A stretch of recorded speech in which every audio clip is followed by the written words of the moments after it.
नमस्कार, Chanakya IAS academy में आपका स्वागत है। एमसीक्यू से संबंधित आज के इस वीडियो में हम देखते हैं कि कौन कौन से महत्वपूर्ण प्रश्न हैं। पहला प्रश्न, हाल ही में खबरों में रहा गोल्डोसोन निम्न में से क्या है? ऑप्शन ए, एक नए औषधि पौधे की खोज। ऑप्शन बी, एक प्रकार का मैलवेयर। ऑप्शन सी, लुप्त प्राय प्रजातियां। ऑप्शन डी, एक क्रिप्टो करेंसी या ब्लॉकचेन तकनीक। इसका सही जवाब है ऑप्शन बी, एक प्रकार का मैलवेयर। हाल ही में एंड्रॉयड मैलवेयर गोल्डोसोन ने गूगल प्ले स्टोर पर 100 मिलियन डाउनलोड वाले 60 वैध ऐप्स को संक्रमित कर दिया है। गोल्डोसोन इंस्टॉल किए गए एप्लीकेशन वाईफाई ब्लूटूथ डिवाइस से डेटा चुराता है और उपयोगकर्ता की सहमति के बिना विज्ञापन धोखाधड़ी करता है। इसकी जानकारी गूगल को दे दी गई है और गूगल ने कई प्रभावित ऐप्स को हटा दिया है, लेकिन संभव है कि मैलवेयर अभी भी थर्ड पार्टी ऐप स्टोर पर मौजूद हो सकता है। उपयोगकर्ताओं को विश्वसनीय स्रोतों से अपडेट लागू करना चाहिए, डिवाइस सुरक्षा के प्रति सतर्क रहना चाहिए और एडवेयर मैलवेयर संक्रमण के संकेतों पर नजर रखनी चाहिए। बढ़ते हैं अपने दूसरे प्रश्न की ओर। 2023 से 27 की अवधि के लिए ईज ऑफ डूइंग बिजनेस के मामले में भारत की वर्तमान रैंक क्या है?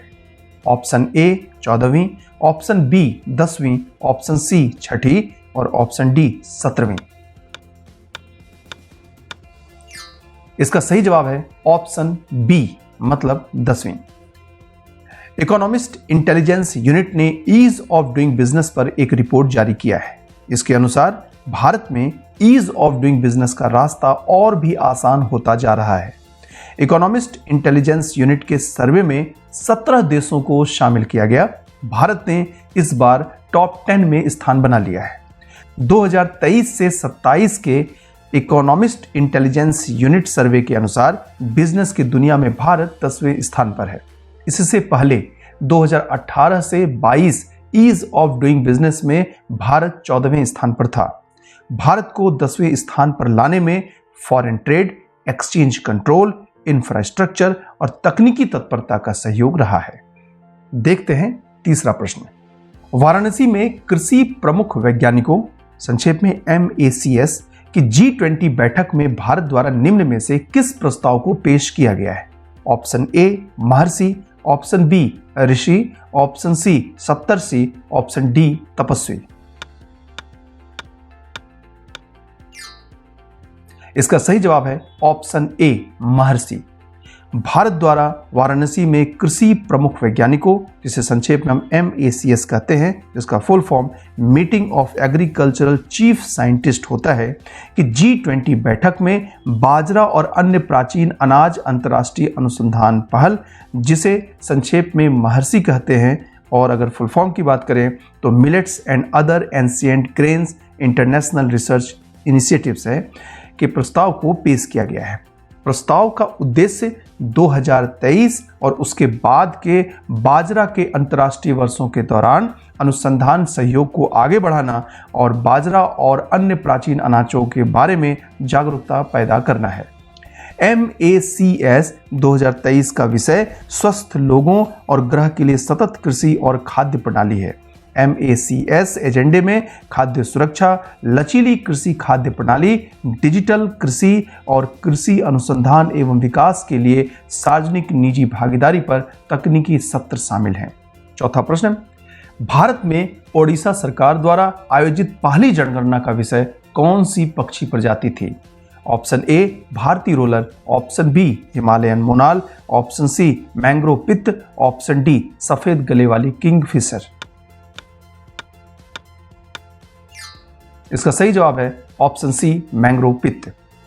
ओडिशा सरकार ने मैंग्रोव पित्त पक्षी प्रजातियों के लिए अपनी पहली जनगणना की। जनगणना भारत के ओडिशा में केंद्रपाड़ा और जगत सिंहपुर जिले के तटों पर मैंग्रोव पैच पर केंद्रित है। भीतरकनिका राष्ट्रीय उद्यान के अंदर महिपुरा नदी के मुहाने के पास मैंग्रोव पित्त पक्षियों की उच्चतम संख्या पाई गई। मैंग्रोव पित्त पक्षी पूर्वी भारत के तटीय मैंग्रोव वनों में पाई जाने वाली लगभग लुप्त प्राय प्रजाति है।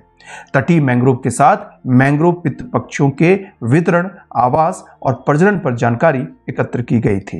अब हम देखते हैं आज का अंतिम प्रश्न, जापान में आयोजित जलवायु, ऊर्जा और पर्यावरण पर G7 मंत्रियों की बैठक का मुख्य लक्ष्य क्या था? ऑप्शन ए 2030 तक उत्सर्जन में कमी, ऑप्शन बी 2035 तक कार्बन मुक्त बिजली उत्पादन सुनिश्चित करना, ऑप्शन सी 2080 तक कार्बन तटस्थता प्राप्त करना, ऑप्शन डी पेरिस नियम पुस्तिका को अंतिम रूप देना। इसका सही जवाब है ऑप्शन बी 2035 तक कार्बन मुक्त बिजली उत्पादन सुनिश्चित करना। हाल ही में जलवायु, ऊर्जा और पर्यावरण पर G7 मंत्रियों की बैठक जापान के साप्पोरो में आयोजित की गई। सदस्य राष्ट्रों ने हालिया IPCC UN intergovernmental panel on climate change तो IPCC रिपोर्ट के अनुसार 1.5 डिग्री सेल्सियस के लक्ष्य के अनुरूप 2030 तक ग्रीन हाउस गैस उत्सर्जन को लगभग 43% और 2035 तक 60% तक कम करने की तत्काल आवश्यकता पर बल दिया।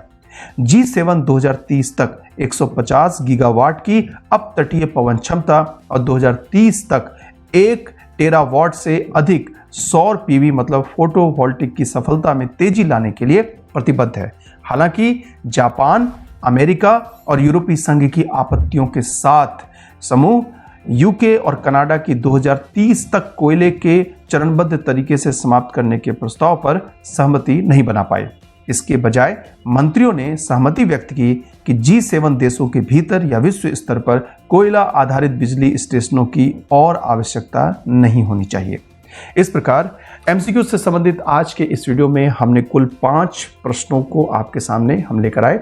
आशा है कि आपने अपनी तरफ से इन 5 प्रश्नों को अटेम्प्ट किया होगा।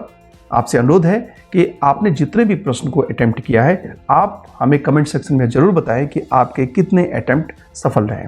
इसके साथ ही इस वीडियो को ही समाप्त करते हैं, फिर मिलते हैं नई जानकारी के साथ। नमस्कार। Don't forget to like, share and subscribe to our channel and press the bell icon to never miss an update.